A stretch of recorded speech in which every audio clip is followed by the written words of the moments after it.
ଆଜି ଅନନ୍ତଙ୍କ ପୀଠରେ ଝୁଲଣ ପର୍ବ ଅନୁଷ୍ଠିତ ହେବ।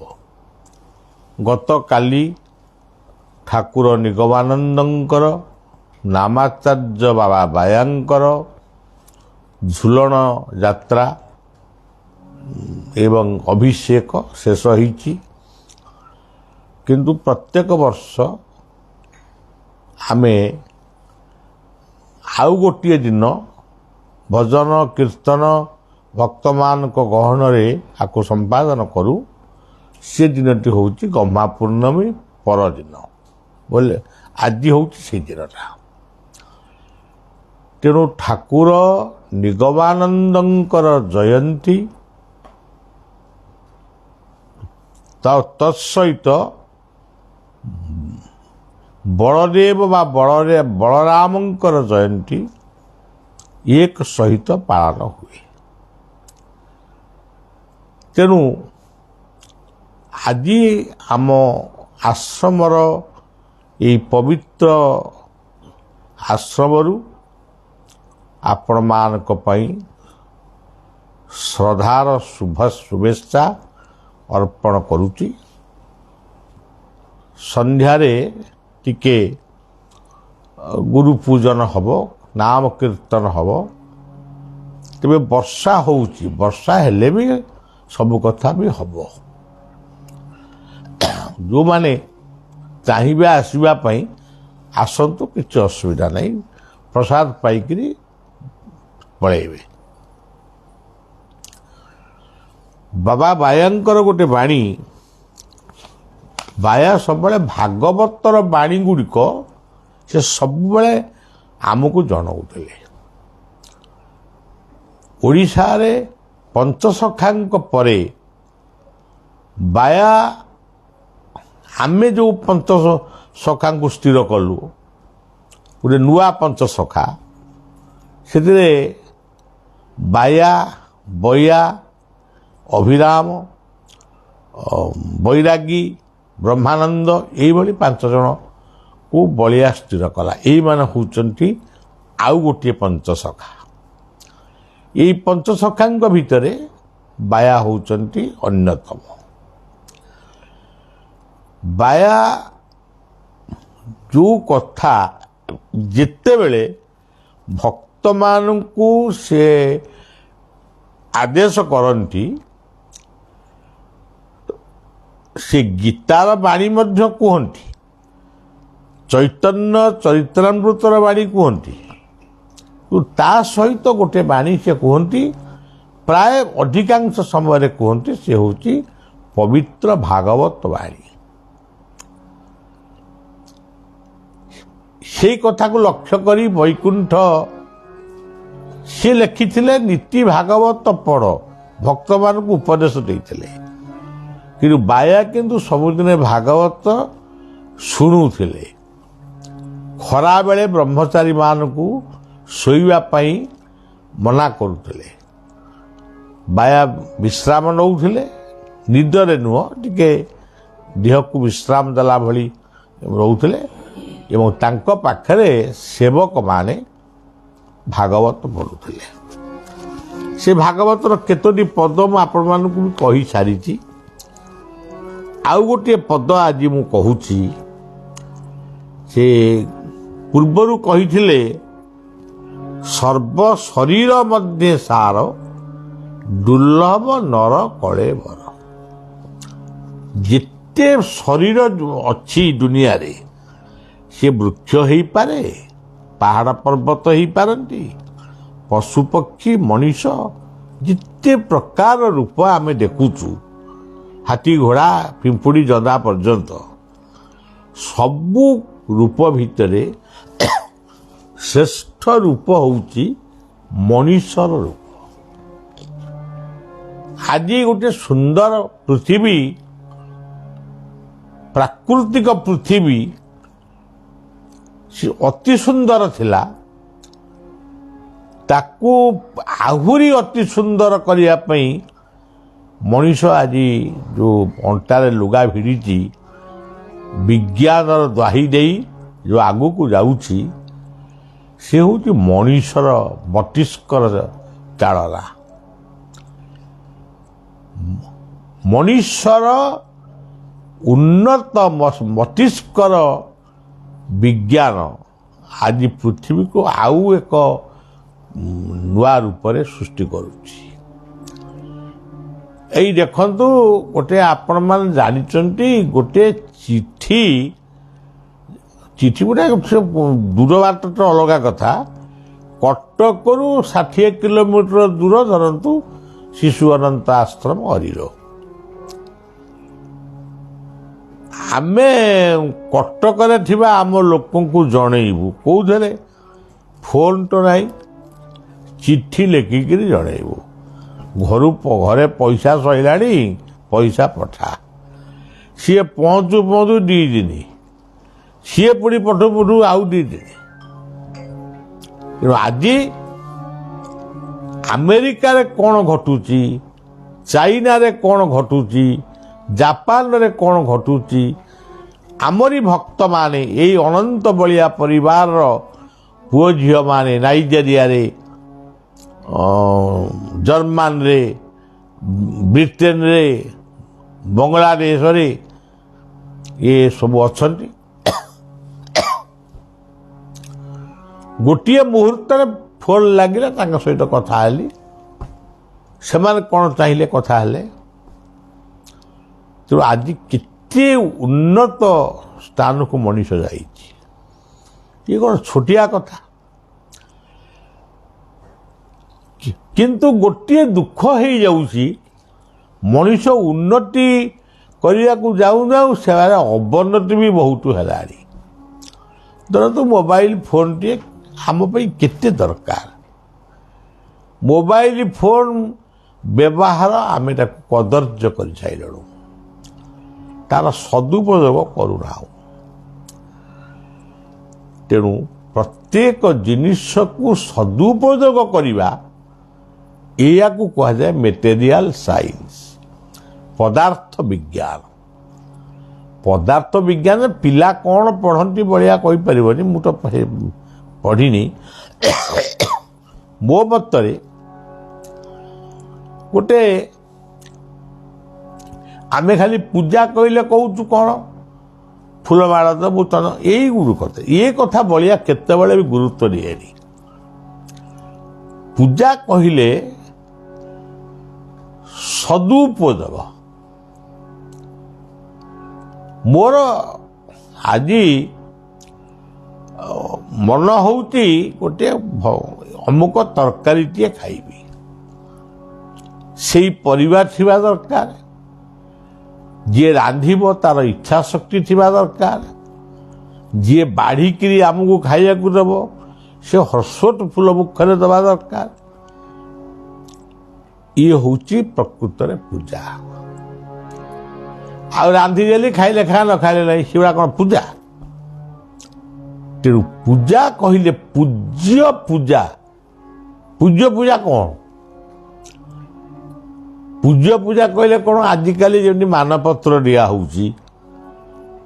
गोटे फूलमाल दिया गोटे उत्तरी बा गोटे कौन गोटे वस्त्र दौरान ये कौन गोटे पूज्य पूजा ये सब पूज्य पूजा नुहे से व्यक्तिर आदर्श को जदि आमे पालन करि पारिले बा से बापा माँ हुंतु भाई बंधु कुटुंब जी हुंतु सांगसाथी हुंतु जी भी हो से मानू जदि आमे यथा समय यथा योग्य वस्त्रटीए से जन्मोत्सव दिहला वस्त्र किए बाहर होता कार व्यवहार पठा होता कहा बाप घर भार आउला लोक डका खिया खाया दिया होता ये हूँ पूज्य पूजा आज आम समाज रे आम परिवार रे पूज्य पूजार व्यतिक्रम से बाया आउ गोटे बाणी कहले भागवतर बाणी सुलभ नाब रूप घाटे बंधन भव सिंधु तटे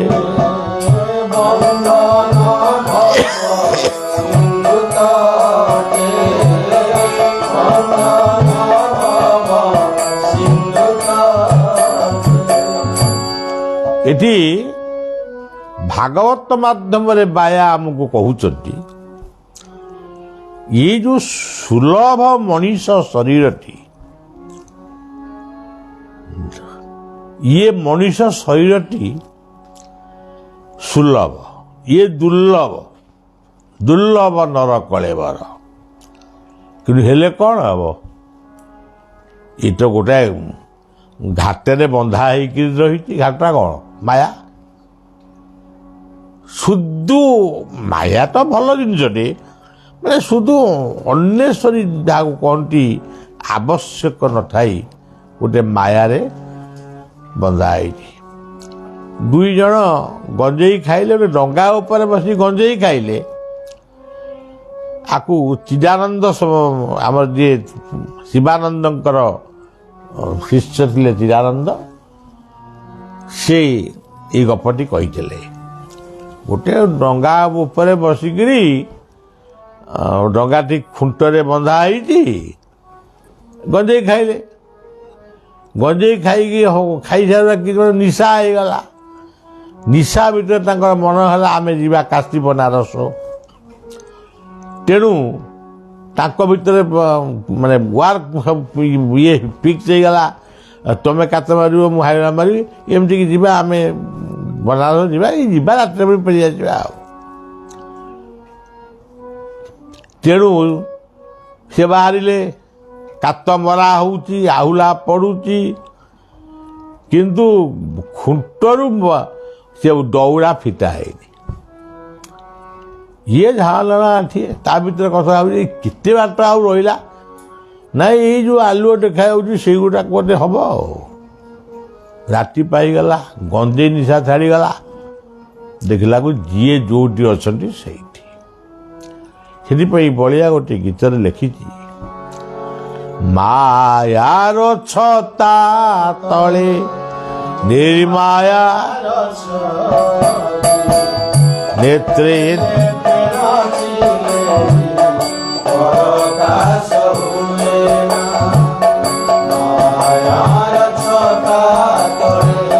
ନିର୍ମାୟାର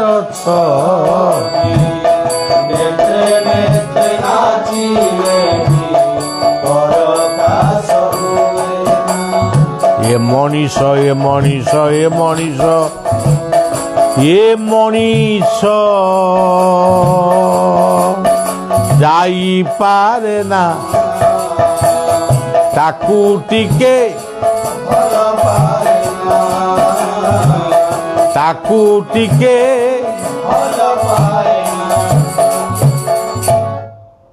ତେଣୁ ଆମ ଅବସ୍ଥା ହେଉଛି ସେଇଆ। ଆପଣମାନେ ଗୋଟେ କଥା ମୁଁ ଆଜି ଆପଣମାନଙ୍କୁ ନୂଆ କଥାଟିଏ କହିବି, ବଣମଲ୍ଲୀର କଥାଟିଏ କହିବି। ଆମର ଏଇ ଜଗତସିଂହପୁର ଜିଲ୍ଲାର ଗୋଟେ ଗାଁ ଅଛି, ଯେଉଁ ଗାଁର ନାଁ ହେଉଛି ସାରଣା। ସେ ସାରଣାରେ ଗୋଟିଏ ପ୍ରସିଦ୍ଧ ଦଧିବାମନଙ୍କର ଆସ୍ଥାନ ଅଛି, ଗୋଟିଏ ମୂର୍ତ୍ତି। ବଳିଆ ସେଠିକି ଯାଇଛି, ପୂଜା ତାଙ୍କ ପ୍ରସାଦ ପାଇକି ସବୁ ହେଉଛି ଯାଅ। ସେଇ ସାରଣାର ଦଧିବାମନ ଏତେ ପ୍ରତ୍ୟକ୍ଷ, ଯାହାକୁ ଆଜି ପର୍ଯ୍ୟନ୍ତ ଜଗତସିଂହପୁର ଜିଲ୍ଲାର ଲୋକ ବି ତାଙ୍କୁ ଜାଣିପାରିଲେ ନାହିଁ। ମା ଶାରଦାଙ୍କୁ ଜାଣିଲୁ, ଗୋରେଖନାଥଙ୍କୁ ଜାଣିଲୁ, କିନ୍ତୁ ଆହୁରି କେତେ କଥା ଅଛି। ମୁଁ ଗୋଟି ଗୋଟି କରି ଆପଣମାନଙ୍କୁ ପ୍ରତ୍ୟେକ ଦିନ କହିବି ମୋ ଜିଲ୍ଲାର କେତେକ ମାନେ ପବିତ୍ର ସ୍ଥାନ। ଗୋଟିଏ ପରାହାଟରେ ଭଗବତୀ ଅଛନ୍ତି, ତାଙ୍କୁ ଦେଖିଦେଲେ ମୋତେ ଲାଗେ ଯେମିତି ଜୀବନ୍ତ ଠିଆ ହେଇଛି, ମୁଁ ଟଙ୍କା ଆଗରେ ଠିଆ ହେଇପାରେ ନା। ସେମିତି ଆଉ ସବୁ କେତେ କଥା ଅଛି। ତେବେ ସେଇ ସାରଣା ମୌଜାକୁ ଲାଗି ଆଉ ଗୋଟେ ମୌଜା ଅଛି ଅସାରଣା। ସେ ଅସାରଣା ମୌଜାରେ ଗୋଟିଏ ଶିଷ୍ୟା ଅଛି, ଯାହାର ନାଁ ହେଉଛି ଭାରତୀ। ଗରିବ ସଂସାର, ଏପର୍ଯ୍ୟନ୍ତ ବିବାହ ହେଇନି, କିନ୍ତୁ ଏବେ ସେ ସନ୍ନ୍ୟାସିନୀ ହେଇଯାଇଛନ୍ତି। ତାଙ୍କ ଜୀବନର ଗୋଟେ ଅନୁଭୂତିର ବହୁତ ଥାଏ, କିନ୍ତୁ ପ୍ରତ୍ୟକ୍ଷ ଅନୁଭୂତି। ସିଏ ଘରେ ଅଛନ୍ତି, ଗୋଟେ ପାଲା ଶବ୍ଦ ଶୁଭିଲା। ଏଇ ଦଧିବାମନ ହେଉଛନ୍ତି ଜଣେ କଳାପ୍ରେମୀ ଦେବତା। ସେ କଳାକୁ ଆଦର କରନ୍ତି। ପାଲା ତାଙ୍କ ପାଖରେ ମାସରେ 15 ଦିନ ହୁଏ। ଏସବୁ ଯାଆନ୍ତି, ଏ ଭାରତୀ ବି ଯାଏ। ଭାରତୀ କିନ୍ତୁ ଗୁରୁ ଗ୍ରହଣ କରିସାରିଲା ପରେ ସେ ତାର ଅନ୍ୟତ୍ର କୋଉଠିକି ଯିବା, କୋଉ ନାମ ଧରିବା, କ'ଣ କରିବା, ସେସବୁ କଥା ସେ ମୁଣ୍ଡରେ ପୁରାଏନି। ଦିନେ ସେ ଉପଲବ୍ଧି କରୁଛି, ତାକୁ ଜଣେ ଡାକୁଛି ପାଲା ଶୁଣିବାକୁ ଆ। ସେ ପଚାରୁଛି ପାଲାଟା କୋଉଠି ହଉଛି, ନା ଦଧିବାମନ ପାଖରେ ହଉଛି। ଦଧିବାମନଙ୍କ ପାଖରେ ପାଲା ହଉଛି, ମୁଁ ଯିବି ଯେ, କିନ୍ତୁ ମୁଁ ବାବା ଯଦି ମୋତେ କହିବେ, ମୁଁ ଯଦି ବାବାଙ୍କୁ ସେଠି ଦେଖିବି, ମୋ ଗୁରୁଦେବଙ୍କୁ, ତାହେଲେ ମୁଁ ପାଲା ଲେଖିବି। ଆଶ୍ଚର୍ଯ୍ୟ କଥା, ସେ ଲେଖିକିରି ଲେଖାଟି ପଠେଇଛନ୍ତି, ଆମ ପତ୍ରିକାରେ ବି ବାହାରିବ। ମୁଁ ଯେତିକି କହୁଛି ଟିକେ ଏପଟ ସେପଟ ହେଉଛି, ତାକୁ ପୁଣି କରେକ୍ସନ୍ କରି କାଲିକି ଗତକାଲିକି ଆସନ୍ତାକାଲି କହିବି। ଯେତେବେଳେ ସେ ପହଞ୍ଚିଗଲା, ତା ଦଧିବାମାନଙ୍କର ତ ଦିଆହେଇଛି ପହଡ଼, ଆଉ ମୁଁ କେମିତି ବାବାଙ୍କୁ ଦେଖିବି? କବାଟ ଖୋଲିଗଲା। ଏ ସତରେ ଖୋଲୁ କି ଖୋଲିଲା ଭଳିଆ ଜଣା ପଡ଼ିଲା। ସିଏ ତା ଭିତରେ ଦେଖିଲା ବାବାଙ୍କୁ, ତା ଗୁରୁଙ୍କୁ ସେ ଦେଖିଲା। ଖାଲି ସେତିକି ନୁହେଁ, ସେ ମନେ ମନେ କହିଲା ଯେ ମୁଁ କୃଷ୍ଣଙ୍କୁ ଭଲ ପାଏ, ମୁଁ ଯଦି କୃଷ୍ଣଙ୍କୁ ନ ଦେଖିବି ଆଉ କ'ଣ ମୋ ଜୀବନରେ ହେଲା। ଏମିତି ଗୋଟେ ସମୟ ପଡ଼ିଲା, ଦଧିବାମନଙ୍କ ଆରତୀ ଦେଖିବା ପାଇଁ ଯେତେବେଳେ ସେ ଯାଏ, ତାକୁ ଦଧିବାମନ ଆଉ ଦେଖାଦେଲେ ନାହିଁ। ତାକୁ ପ୍ରଥମେ ଗୁରୁ ଦର୍ଶନ ହେଲା, ଦ୍ୱିତୀୟରେ କୃଷ୍ଣଙ୍କର ଦର୍ଶନ ହେଲା। ଦଧିବାମନ ବର୍ତ୍ତମାନ କୃଷ୍ଣ ରୂପରେ ତାଙ୍କୁ ଦର୍ଶନ। ସେ ସେବକଙ୍କୁ ପଚାରୁଛନ୍ତି, ନନା ଦଧିବାମନ କୁଆଡ଼େ ଗଲେ? ନା ଭାଇ ଏଇବାର ବସିଛନ୍ତି, ନେବା କୃଷ୍ଣ। ତେଣୁ ସଜ୍ଜନ, ଆଜି ବି ସେ ଝିଅଟି ସନ୍ନ୍ୟାସିନୀ ହେଇ ତାର ମାକୁ ସେବା କରୁଛି। ଆଜି ବି ଅପେକ୍ଷା କରିଛି, ତାର ମା ଦେହତ୍ୟାଗ ପରେ ସେ ହୁଏତ ଆଶ୍ରମ ଫାଶ୍ରମ କରି ରହିବ, କିନ୍ତୁ ତା ପାଇଁ ଦଧିବାମନ ହେଇଯାଇଛନ୍ତି ତାର ଗୁରୁ ଏବଂ ତାର କୃଷ୍ଣ। ଏ କଥାର ବିଶେଷ କଥା ଟିକେ ପତ୍ରିକାରେ, ଅନନ୍ତପ୍ରଭା ପତ୍ରିକାରେ ବାହାରିବ। ଜଗତସିଂହପୁର ଜିଲ୍ଲାର ବିଭିନ୍ନ ଦେବାଦେବୀଙ୍କ କଥା ସେଥିରେ ସ୍ଥାନ ପାଇବ। ତେବେ ସୁଲଭ ନାବ ରୂପ ଘାତେ ବନ୍ଧନ ଭବ ସିନ୍ଧୁ ତଟେ। ଝିଅଟିଏ ପାଇଲା, ଆମେ କାହିଁ ପାଉନୁ? ଆମେ ତ ସବୁବେଳେ ଜୟଗୁରୁ ଜୟଗୁରୁ ଜୟଗୁରୁ, ମାନେ ଏମିତି ଜୟଗୁରୁ କହୁଛୁ ଯେ କହିବା କଥା। ହରେ କୃଷ୍ଣ ଏତେ ହରେ କୃଷ୍ଣ କହୁଛୁ ଯେ କହିବ, ମାନେ ତା ସୀମା ନାହିଁ। କିନ୍ତୁ ହରେ କୃଷ୍ଣଙ୍କ ସ୍ଥାନରେ ହରେ କୃଷ୍ଣ, ଜୟଗୁରୁଙ୍କ ଜୟ। ଆମ ମନ ଯୋଉଠି ଅଛି ସେଇଠି, ଏ ଗଞ୍ଜେଇ ଖାଇଲା ଭଳିଆ। ଖଳ ପୂର୍ଣ୍ଣ ମାୟା ହେ ମୂଢ଼ କଳିଆ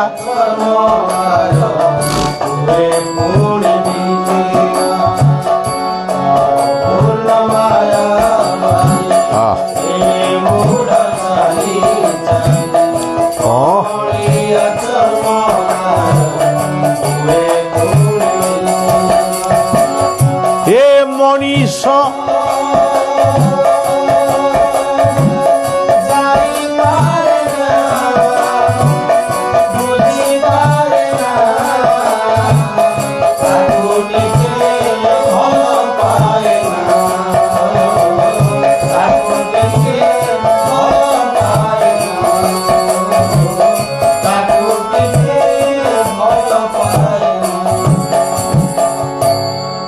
ବୈକୁଣ୍ଠଙ୍କ ପାଖକୁ ଜଣେ ଆମର ପିଲାଟିଏ ଯାଇଥିଲା। ସେ ଏବେ ବି ବାବାଜୀ ଅଛନ୍ତି। ତାଙ୍କୁ ଆମେ ବାପି ଭାଇ ବୋଲି କହୁ, ବାପି ବୋଲି ଡାକୁ। ସେ ବୈକୁଣ୍ଠଙ୍କ ଆଶ୍ରମକୁ ଗଲା। ବୈକୁଣ୍ଠ ପଚାରିଲେ କୁଆଡ଼େ ଆଇଲ? ଏ ସବୁ କହିଲା। ତମେ କିଏ? ନା ଆମେ ବାବା ବଳିଆଙ୍କର ଶିଷ୍ୟ, ଆଶ୍ରମରେ ରହୁଛୁ, ଏମିତି ସବୁ କହିଗଲା। ଦେଖନ୍ତୁ, ସେ ସେଦିନ କହିଥିଲେ, ଆଜିକି 30 ବର୍ଷ ତଳେ କି 40 ବର୍ଷ ତଳେ, 30 ବର୍ଷ ହବ, କହିଥିଲେ ସନ୍ନ୍ୟାସ ହବାଟା ଏତେ ସହଜ ନୁହେଁ। ମାୟାକୁ କାଟି ଏ ରାଜ୍ୟରେ ପ୍ରବେଶ କରିବା ଏତେ ସହଜ ନୁହେଁ। ସିଏ ଆଉ କିଛି ନ କହିକି ଚାଲି ଆସିଲା। ଆମକୁ ଉତ୍ସାହିତ କରୁନାହାନ୍ତି, ଆଉ ନିରୁତ୍ସାହିତ କରୁଛନ୍ତି, ଆମେ ଆଉ କ'ଣ କରିବୁ? ମତେ ଆସି କହିଲା। ତେବେ ସଜ୍ଜନ, ଆଜି ସେ ସନ୍ନ୍ୟାସ ହେଇଛନ୍ତି, ଗୋଟିଏ ଆଶ୍ରମର ସେବକ ରୂପରେ ଜୀବନଯାପନ କରୁଛନ୍ତି। ତାଙ୍କ ପାଖରେ ଜଣେ ମାତା ବି ସ୍ଥାନ ପାଇଛନ୍ତି, ସିଏ ତାଙ୍କ କାର୍ଯ୍ୟ କରୁଛନ୍ତି, ଇଏ ତାଙ୍କ କାର୍ଯ୍ୟ କରୁଛନ୍ତି। ଏଇ ଚରିତ୍ରବାନ ସୁନ୍ଦର ମଣିଷଟି ଆଜି ତାର କୂଳକୁ ପବିତ୍ର କରିଛି, ଜନନୀ ମାତା ପିତାଙ୍କୁ କୃତାର୍ଥ କରିଛି। ଏ ହେଉଛି ମୋଟାମୋଟି କଥା।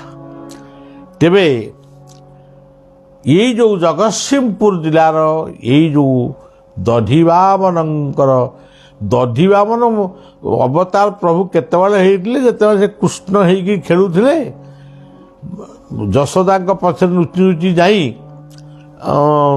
ସେ ଯଶୋଦାଙ୍କ ପଛରେ ରହିକି ସେ ପୁଳାଏ ଦହି ନେଇ ଆସି ବସା ଦହି ତାକୁ ଖାଇ ଦେଉଥିଲେ। ସେଗୁଡ଼ା ସବୁ ପାଟିରେ ନାଗୁଲା, କାଲିରେ ନାଗୁଲା, ଏମିତି ସବୁ ହେଉଥିଲା। ଆଉ ସେ ଗୋଟା କହୁଛି ଦଧିବାମନ ମୂର୍ତ୍ତି। ସେଇ ଦଧିବାମନଙ୍କ ମୂର୍ତ୍ତିକୁ କେହି ପତିତ ପାବନ ବୋଲି କହୁଛନ୍ତି। ତେବେ ଅନୁକୂଳ କଲେ, ପ୍ରତ୍ୟେକ କାର୍ଯ୍ୟର ଅନୁକୂଳରେ ଦଧିବାମନ ମୂର୍ତ୍ତିଙ୍କୁ ଚିନ୍ତନ କରିବା ନିତ୍ୟାନ୍ତ ଜରୁରୀ। ସେଠି ସବୁଦିନେ ପ୍ରସାଦ ହୁଏ, ସବୁଦିନେ ଭକ୍ତମାନଙ୍କର ଗହଳି ହୁଏ। କିନ୍ତୁ ଅନେକ ଓଡ଼ିଶାର ଅନେକ ଲୋକ ତାକୁ, ଜଗତସିଂହପୁର ଲୋକ ତ ଜାଣିନାହାନ୍ତି। ଆଉ ପୁଣି ଆମେ ପରବର୍ତ୍ତୀ ସମୟରେ କହିବା, ଦୁଇ ଜଣଙ୍କ କଥା କହିବା, ଗୋଟିଏ ପରାହାଟର ଭଗବତୀ ଏବଂ ଆଉ ଗୋଟିଏ ଦଧିବାମନ। ଆଉ ଯିଏ ଯେଉଁଠି ଅଛନ୍ତି ତାଙ୍କ କଥା ବି ପଛେ ପଛେ କୁହାଯିବ। ତେଣୁ ଆଜି ସଂସ୍କୃତ ସପ୍ତାହ ପାଳନ ହେଇଛି। ପ୍ରତ୍ୟେକ ସଂସ୍କୃତ ପ୍ରେମୀମାନଙ୍କର, ସଂସ୍କୃତ ପାଠର ଉତ୍ସାହକମାନଙ୍କୁ ଶୁଭେଚ୍ଛା ଜଣାଉଛି। ଏବଂ ସମସ୍ତେ ଆମେ କିଛି ନ ଜାଣିଲେ ବି ଆମେ ଯେଉଁ ଗୋଟିଏ ଗୋଟିଏ ଛୋଟିଆ ପଣ୍ଡିତ ହେଇକିରି ଗୁରୁ ବ୍ରହ୍ମା ଗୁରୁ ବିଷ୍ଣୁ ପଢ଼ୁଛୁ, ସେ ବି ସଂସ୍କୃତ। ଯେତେ ଭଲ କଥା ସବୁ ସଂସ୍କୃତରେ ଲେଖା ହେଇଛି। ପରବର୍ତ୍ତୀ ସମୟରେ ଅନ୍ୟ ଭାଷାକୁ ଆସିଛି। ହଉ, ଆପଣମାନେ ଆଜି ପବିତ୍ର ମୋର ଗୁରୁଦେବ ଯାହାଙ୍କ ପାଇଁ ମୋ ଜୀବନ ଧନ୍ୟ ହେଇଛି, ମୋ ନାଁ ବଳରାମ ଦାସ, ଯିଏ ଦେଇଛନ୍ତି, ଯିଏ ମୋତେ ଦୀକ୍ଷା ଦେଇ ମୋତେ ନିଜର କରିଛନ୍ତି, ସେ ହେଉଛନ୍ତି ପ୍ରଥମ ଗୁରୁ ମୋର ଶ୍ରୀ ଶ୍ରୀ ଠାକୁର ନିଗମାନନ୍ଦ। ଠାକୁର ନିଗମାନନ୍ଦଙ୍କ ରୂପରେ ମୁଁ ଯାହାଙ୍କ ଠାରୁ ସବୁ ଦେଖିଛି, ଶୁଣିଛି, ବୁଝିଛି ଏବଂ କରୁଛି, ଜୀବନ ତମାମ କରିବି, ସେ ହେଉଛନ୍ତି ବାୟା। ବୈକୁଣ୍ଠ ହେଉଛନ୍ତି ଆଧ୍ୟାତ୍ମିକ ପିତା। ତେଣୁ ସଜ୍ଜନ ସମସ୍ତଙ୍କୁ ପ୍ରଣାମ ଜଣାଉଛି, ସମସ୍ତଙ୍କର ଶୁଭ କାମନା କରି ରହୁଛି।